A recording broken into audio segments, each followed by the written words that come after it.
झारखंडी जोहार, आदाब, नमस्कार करते हैं कि झारखंड की गलियों से एक आवाज आया है, कि झारखंड की गलियों से एक आवाज आया है, उठो नौजवानों, फिर से इनकलाब आया है।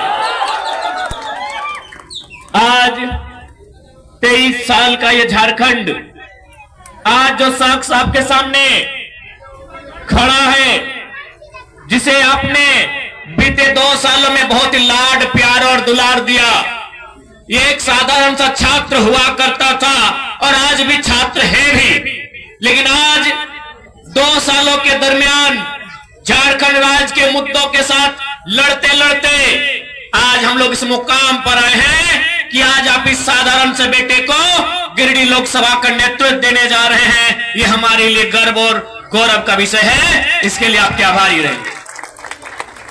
और बिल्कुल आज यहां नौजवान उपस्थित हैं। आज नौजवान कहते हैं आई हेट पॉलिटिक्स। मैं कहना चाहूंगा कि भारत देश जो संविधान से चलता है और संविधान जिसका संशोधन सदन से चलता है, सदन में बैठने वाले लोग राजनीति का हिस्सा होते हैं, यानी संविधान और राजनीति का संबंध होता है। इसलिए जो लोग आई हेट पॉलिटिक्स करते हैं वे लोग आई हेट कंट्री भी कहते हैं। इस बात को याद रखेगा, क्योंकि संविधान और राजनीति एक दूसरे के सहयोगी होते हैं। आज युवाओं को आवश्यकता है राजनीति को समझने की, आज युवाओं को आवश्यकता है राजनीति को जानने की। आज युवाओं ने राजनीति को समझा नहीं, इसलिए आज शिक्षा में 18% का जीएसटी लिया जाता है। न पढ़ेगा इंडिया, न आगे बढ़ेगा इंडिया, क्योंकि पढ़ने वाले युवाओं ने कहा आई हेट पॉलिटिक्स। उसका हमारे राजनेताओं ने भरपूर फायदा उठाया कि इनको राजनीति से दूर रखिए, राजनीति से नफरत करने में व्यस्त रहे, और आज 18% का जीएसटी लगा दिया है। इसलिए आज युवाओं को राज्य की बागडोर को, देश की बागडोर को संभालने की आवश्यकता है। अब आप बताइए, इन बूढ़ों को थोड़ी आइडिया है कि इस उम्र में पढ़ाई लिखाई का क्या महत्व है। और जो लोग बूढ़े हो चुके हैं, यानी हमारे एमपी एमएलए, उनके बेटों को पढ़ाई लिखाई करने की जरूरत भी नहीं है, किसी कंपनी फैक्ट्री के मालिक बन जाए। यानी आज जिसको एजुकेशन की जरूरत है वे लोग राजनीति से संबंध नहीं रखना चाहते हैं, राजनीति पे चर्चा नहीं करना चाहते हैं। इसलिए आज भारत देश में शिक्षा का जीएसटी 18% लिया जाता है और बूढ़ा उनका पेंशन 50,000 पार किया जाता है एमपी एमएलए का। इसलिए आज युवाओं को बागडोर संभालनी होगी। जिस दिन युवा बागडोर संभालेंगे, आज देखिए सहारा परिवार दर बदर की ठोकरें खा रहा है। आज हमको लगता है हर एक गांव में तीसरा चौथा आदमी सहारा से पीड़ित है, लेकिन आज देखिए राजनीति नहीं समझने के कारण, राजनीति के मुद्दों को नहीं समझने के कारण आज कई हजार सहारा परिवार के लोगों ने, निवेशकों ने आत्महत्या कर लिया है, लेकिन कोई बोलने वाला नहीं, क्योंकि आप कहते हैं आई हेट पॉलिटिक्स। आज सहारा लाचार बन के बैठा है, सहारा में के निवेशक लोग। आज वे लोग धरना प्रदर्शन करते हैं, आज हड़तालों में बैठते हैं। आज सहारा के साथ हमारे पारा शिक्षक भी लाचार बनकर बैठे हैं। यूपीए की सरकार आई, एनडीए की सरकार आई, लेकिन समस्या जस की तस बनी बैठी है। आज पारा शिक्षकों की समस्या का समाधान अगर ये सरकार चाहे, माननीय श्री चंपई सोरेन जी चाहे, चुटकी में हो सकता है। अरे जितना आप अपनी फोटो को फिल्टर करके गिरिडीह की सड़कों में खर्च में लगाए हैं, पारा के समस्या का समाधान हो जाएगा। आज आप गिरिडीह के चौक चौराहे में चले जाइए, सुंदर सुंदर तस्वीरें दिखेंगी। मुख्यमंत्री भी बुढ़ारी में फिल्टर वाली तस्वीरें दिखेंगी। आज आप उन आंकड़ों का सिर्फ हिसाब लगाइए कि यदि एक क्षेत्र में, एक प्रखंड के कार्यक्रम में अगर बैनर पोस्टर खर्चा प्रचार में इतना खर्चा होता होगा, तो सोच के देखिए इस पूरे झारखंड राज्य में अगर मुख्यमंत्री का कोई कार्यक्रम होता है तो सोचिए कितना खर्चा होता होगा। आप कहते हैं कि पारा का समस्या का समाधान नहीं है, आप कहते हैं पोषण सखी की समस्या का समाधान नहीं है, आप कहते हैं कि स्वयं सेवकों की समस्या का समाधान नहीं है, आप कहते हैं होमगार्ड की समस्या का समाधान नहीं है। अरे भैया, हर समस्या का समाधान इसी झारखंड की तिजोरी में है, उसे जनता के लिए खाली करने का आपका चेष्टा होना चाहिए। आज बड़ा दुर्भाग्य की बात है कि आज इस ग्राउंड में जब हम लोग का सभा होने वाला था, सुनने में आया यहाँ के लाडले, यहाँ के दुलारे सोनू मोनू, आदरणीय बड़े भाई श्री सुदीप सोनू जी, आपसे हमारी वैचारिक लड़ाई है। याद रखिएगा, आपसे हमारी व्यक्तिगत लड़ाई नहीं है। ये बहुत ही संकीर्ण मानसिकता के लोग हैं आप, कि आज 1 महीना पहले हम लोग परमिशन के लिए अनुमति मांग रहे हैं। मैं जिला प्रशासन तक ये संदेश देना चाहूंगा, क्योंकि आप लोग IAS IPS लोग हैं, आप संविधान की शपथ लेते हैं। भैया ये कौन सा संविधान, ये कौन सा लोकतंत्र कि आज बताइए इसी झंडा मैदान में मुख्यमंत्री का प्रोग्राम होता है, लेकिन आज हम लोग 6 महीना से झंडा मैदान परमिशन मांग रहे हैं, अब दे नहीं रहे। बताइए कौन सा लोकतांत्रिक व्यवस्था है, बताइए कौन सा व्यवस्था है। आज गिरिडीह के वर्तमान विधायक डरते हैं और जो लोग उनकी आलोचना करते हैं, सुने पीर टार के साथ वो केस कर दिया जाता है। तो मैं जिला प्रशासन से निवेदन करूंगा, अरे झूठ मूठ के केस क्यों करते हैं भैया? केंद्र के खिलाफ जाना देशद्रोह है, तो राज्य के खिलाफ जाना राजद्रोह है। आप कुछ बड़ा केस कीजिए और हम लोग को इतना बुरा केस कीजिए कि जिंदगी हम लोग का नर्क ही बना दीजिए। आपको अगर तसल्ली मिले वही काम कीजिए। आप ये न्याय का काम करते हैं, ताज्जुब होता है कि आप किनके इशारों पे काम करते हैं। अरे IAS IPS लोग मिनिमम ग्रेजुएशन होते हैं और ये झारखंड सरकार के 5वीं क्लास मंत्रियों की बात सुनते हैं, ये दुर्भाग्य का विषय है। अभी उनका गलत बात सुनते हैं, उनका गलत बात सुनते हैं। ठीक है, वो सरकार में है, सरकार का बात मानना कार्यपालिका का मतलब होता है, कार्यपालिका का नियम होता है, लेकिन आप एक विधायक के कहने पर पीरटार के दर्जनों छात्रों पर केस सिर्फ इसलिए करते हैं क्योंकि उनके खिलाफ बात करते हैं। आज ये लोग लोकतंत्र की बात करते हैं, क्या इन्हें मालूम है लोकतंत्र क्या है? लोकतंत्र में आलोचना का क्या स्थान है? मैं आपको बताना चाहूंगा। इस देश के पहले प्रधानमंत्री माननीय पंडित जवाहरलाल नेहरू, उनका जन्मदिन था। उनके जन्मदिन पर पूरे देश से कवियों को निमंत्रण दिया गया था। उस कवियों की भीड़ में एक नौजवान नागार्जुन भी था। नागार्जुन ने क्या कहा था पता है?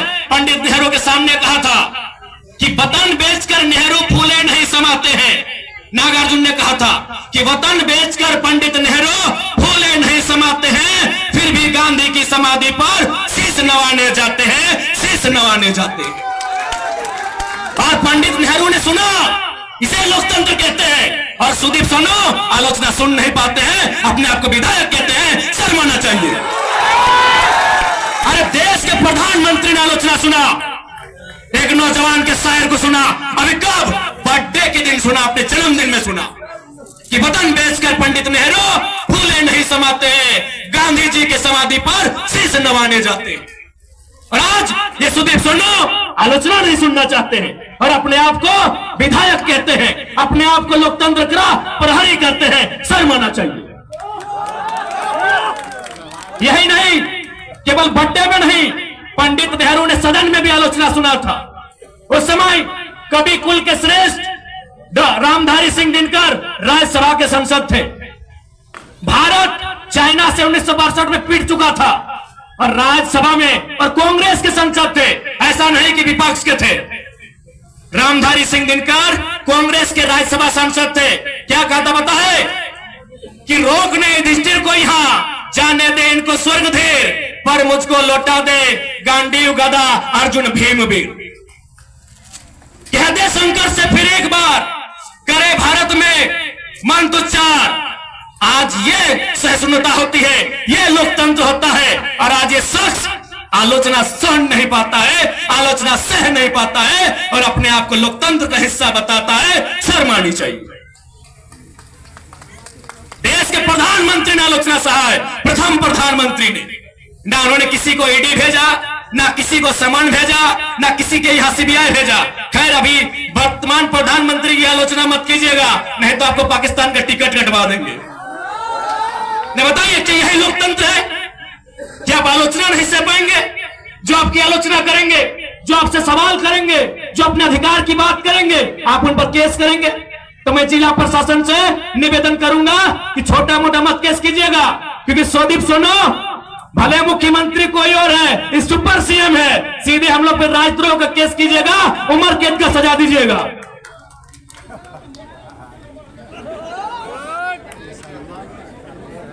मैं जिला प्रशासन से निवेदन करूंगा, क्या झूठ मूठ का केस करते हैं, 107 करते हैं, 353 करते हैं। अरे कोई ऐसा मुकदमा कीजिए जो हम लोग को सीधे उम्र कैद की सजा हो, उसे हम लोग स्वीकार करेंगे। लेकिन फिर भी पीछे नहीं हटेंगे, क्योंकि ये सुदीप सोनू का देश नहीं, ये भगत सिंह का देश है। फांसी भी होगी, पीछे नहीं हटेंगे। बताइए किस आधार पर नहीं मिला झंडा मैदान में कार्यक्रम, किस आधार पर नहीं मिला, ये जिला प्रशासन से पूछना चाहेंगे। क्या वो किसी की बपोती है? यदि लोकतांत्रिक भारत है तो झंडा मैदान में हमारे सभा को अनुमति क्यों नहीं मिली? खैर कोई बात नहीं, आपने हमें झंडा मैदान में जगह नहीं दिया ना, आपका हर एक झंडा 2024 में कबाड़ देंगे। विधायक जी याद रखिएगा, ये पक्ष विपक्ष की राजनीति करते हैं, ये पक्ष विपक्ष की राजनीति करते हैं। ये कहते हैं कि हम भारतीय जनता पार्टी के विपक्षी हैं, और आपको जानकारी होना चाहिए ये दोनों साड़ू हैं, ये दोनों साड़ू हैं। सुदीप सोनू और निर्भय शाहबादी, ये दोनों साड़ू हैं। दोनों का कंपनी में, फैक्ट्री में 50-50 का पार्टनरशिप है। ये दोनों साड़ू, ये दोनों साड़ू और झारखंडी बुड़बक, ये दोनों साड़ू है। खाली झूठ मूठ में लोग ड्रामा करता है, इसलिए अब ना यहां एनडीए की बात होगी, ना यूपीए की बात होगी, तो झारखंड की माटी में इस मिट्टी को बचाने की बात करेगा, उस पार्टी की बात होगी। दोनों साड़ू है। सुने डीसी का भी योगदान है, अब वर्तमान की पूर्व नहीं मालूम। दोनों साड़ू को डीसी भी सहयोग करते हैं कि कहे आप लोग अकेले माल हड़प रहे हैं, 2-4 हिस्सा हमें भी दीजिएगा। यही हमारे लोकतंत्र की तस्वीर है आपके साथ। इसलिए आज इन लोगों को सबक सिखाने के लिए, इन लोगों को इनकी औकात बताने के लिए आप भी सोचते होंगे कि भाई झारखंड में 14 लोकसभा है, जमशेदपुर में आपका डिमांड है, रांची में आपका डिमांड है, धनबाद कोयला नगरी में आपका डिमांड है, आपने गिरिडीह को क्यों चुना? तो मैं बताना चाहूंगा कि दिल्ली लोग एरोप्लेन से जाते हैं, और झारखंड की सबसे ऊंची चोटी का नाम पारसनाथ पहाड़ है, वहीं से छलांग मारेंगे। इसीलिए चुना है, कोई तथ्य है इसीलिए चुना है पारसनाथ पहाड़ को, कि हम लोग स्टेशन जाने का इरादा नहीं है, मूड भी नहीं है। यही पारसनाथ की चोटी 4480 फीट की ऊंचाई में जो पारसनाथ है, वहीं से दिल्ली जाने की तैयारी है। ये आशीर्वाद और दुआ आपका होना चाहिए, ये संदेश लेकर आए हैं आज। और हम लोग कहना चाहेंगे, यदि गिरिडीह लोकसभा हम लोग फतह करते हैं, जैसा हमें जानकारी है, गिरिडीह लोकसभा में सिर्फ टाउन में केवल सदर में 200 प्लांट है, केवल सदर में 2000 फैक्ट्रियां हैं, और हर एक फैक्ट्रियों में, हर एक प्लांट में यहाँ के विधायक सांसद दोनों को दक्षिणा जाता है, दोनों को चंदा जाता है। हम लोग वचन देते हैं अगर गिरिडीह फतह करते हैं तो चंदा के धंधा को बंद किया जाएगा और इससे रोजगार का सृजन किया जाएगा। आज बताइए क्या नहीं दिया हमने? आज गिरिडीह में सीसीएल, धनबाद में बीसीसीएल, रामगढ़ में सीसीएल, गोड्डा में एसीएल, रांची में CMPDI, coal India of India, India में जो कोल इंडिया है उसकी 8 यूनिट होती है। सुदीप सोनू जी भी थोड़ा सुन लेंगे, क्योंकि हमको उम्मीद है नहीं जानते हैं। यही तो खासियत है कि हम केवल लीडर नहीं है विधायक जी, टीचर भी है। वीडियो देख के सीख लीजिएगा, सीख लीजिएगा। और ऐसे भी हमारे भाषण का नकल करते हैं, उनके सहयोगी हमें बताए हैं। विधानसभा के भीतर हमारे भाषण को इन्होंने नकल करके रखा है। अच्छी बात है, बच्चे, इस बच्चे के लिए गर्व की बात है।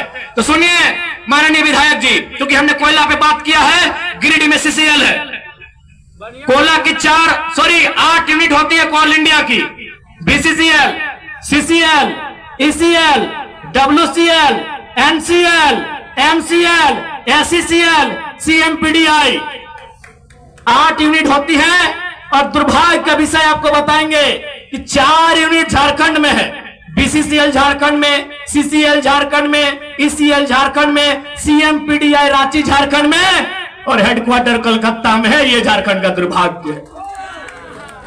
इसलिए आज कोयलांचल की नगरी में हम यह भी संदेश देंगे कि यदि गिरिडीह संसद के माध्यम से हमारी एंट्री लोकसभा में हुई तो विधानसभा, माफ कीजिएगा, लोकसभा के स्पीकर के सामने, माननीय प्रधानमंत्री जो उस समय होंगे उनके सामने हम सीधा सवाल करेंगे कि यदि कोयला की 4 यूनिट झारखंड में है तो हेडक्वार्टर कलकत्ता में क्या कर रहा है? चलिए झारखंड लेके आइए, झारखंड लेके आइए। हेडक्वार्टर धनबाद होगा, बोकारो होगा, रांची होगा, गिरिडीह होगा, कलकत्ता नहीं होगा। अब अन्याय झारखंड नहीं सहेगा, नहीं सहेगा झारखंड अब अन्याय। बताइए, अभी बताइए कि हमारी मांग गलत है? 8 यूनिट में 4 यूनिट झारखंड में, हेडक्वार्टर कलकत्ता में। लेकिन दुर्भाग्य देखिए, आज 23 साल के झारखंड में कोई सांसद ऐसा नहीं हुआ जो ये सवाल सदन में करे कि कोयला का हेडक्वार्टर अब कलकत्ता नहीं धनबाद होना चाहिए। कहे सबको हिस्सा जाता है, सबको हिस्सा जाता है, कोयले की काली कमाई में सबका हिस्सा जाता है, इसलिए आज तक किसी ने सवाल नहीं किया। और एक ताज्जुब की बात आपको बताएंगे, दामोदर वैली कॉरपोरेशन, हिंदी में दामोदर घाटी निगम, उसकी परियोजना कहां है पता है? धनबाद नदी में दामोदर के किनारे, बोकारो में दामोदर नदी के किनारे, रामगढ़ में दामोदर नदी के किनारे, हजारीबाग, चतरा, लातेहार में दामोदर नदी के किनारे। हेडक्वार्टर कलकत्ता में है, ये सवाल संसद में होगा। कितना अन्याय हुआ है झारखंड के साथ। यदि हम उस दास्ता को कहने लगे तो ये सूर्यास्त होके उदय होगा, अस्त होगा, फिर उदय होगा, लेकिन हमारी दास्ता कम नहीं होगी। आज इतना जुल्म केवल और केवल झारखंड में हुआ है। इसीलिए किसी ने कहा कि हमार पानी हमार पसीना, कि हमार पानी हमार पसीना, और बिजली जले तो शेख हसीना। हमें एक बात कहेंगे, हमें बांग्लादेश की प्रधानमंत्री शेख हसीना से आपत्ति है, बाकी हमारे फरजान भाई हैं, इनकी भी फुआ शेख फातिमा है, उन बिजली चलाए, हमें आपत्ति नहीं है। हाँ, हम कहना चाहेंगे हमारे फरजान भाई हैं, आदे शेख साहिद भी आए हैं, सानिया बहन भी आई है, और रिजवान ऑलरेडी है, और हमारे रोकी शेख भी हैं, तो उनकी भी फुफ्फी जान का नाम शेख फातिमा है, वो बिजली जलाए, हमें आपत्ति नहीं है। हमें यह आपत्ति है कि पानी हमारा, पसीना हमारा, बांग्लादेश की प्रधानमंत्री क्यों जलाएगा, ये बात की आपत्ति है। बाकी हमारे फरजान भाई हैं, इनकी भी फुफ्फी जान का नाम शेख फातिमा है, वो जलाए, हमें कोई आपत्ति नहीं है। ये तकलीफ की बात है, ये तकलीफ की बात है कि झारखंड के साथ इतना दुराचार होता है। इसलिए आज उन दुराचार को रोकने के लिए, झारखंड में सदाचार को बहाल करने के लिए, कदाचार को मिटाने के लिए आज झारखंड के जनमानस को, झारखंड की युवा पीढ़ी को, राजनीतिक महत्व को, राजनीतिक समझ को आपके अंदर एक चेतना बनाकर जागृत करना होगा। क्योंकि राजनीति से ही देश चलता है, राजनीति से ही राज्य चलता है, राजनीति से दूर भाग के आप विकास उन्नति की बात नहीं कर सकते। आज बताइए, यह अन्याय ही है। इसी बिहार प्रदेश में एक विधेयक आता है, उस विधेयक का नाम होता है 75% आरक्षण। माननीय राज्यपाल बिहार के उसे स्वीकार कर लेते हैं। इसी झारखंड में और एक विधेयक आता है, सेम टू सेम, वहां 75 था, यहां 77 था। राज्यपाल वहां स्वीकार करते हैं, झारखंड में अस्वीकार करते हैं। यह झारखंड की तस्वीर। झारखंड में राज्यपाल भी देखिए क्या काम कर रहे हैं, राज्यपाल भी देखिए किस कदर बायस्ड होकर काम कर रहे हैं। राज्यपाल जो एक महामहिम का उत्तराधिकारी कहा जाता है, राष्ट्रपति महोदया का उत्तराधिकारी राज्यपाल को कहा जाता है, आज बताइए वे भी क्या काम कर रहे हैं। यही बिहार में स्वीकार और झारखंड में दरकिनार। यह झारखंड की राजनीति है, बताइए आप। इसलिए आज इस बात को समझना होगा, बिहार में क्यों पारित हुआ पता है?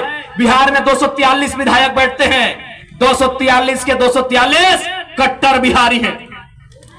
बहुत खुशी की बात है, क्योंकि ये लड़ाई झारखंडी बिहारी, झारखंडी बंगाली की नहीं है। बिहार में ये पारित हुआ। बिहार में 243 विधायक कट्टर बिहार के निवासी हैं। यहाँ झारखंड में आधे गैर झारखंडी हैं और आधे अगर झारखंडी भी हैं तो माटी के प्रति ना उनका प्रेम है न समर्पण है, केवल लूटने की मंशा है। इसलिए यहाँ कोई विधायक ठीक से पारित तक नहीं होता। इसलिए आज तमाम नौजवानों को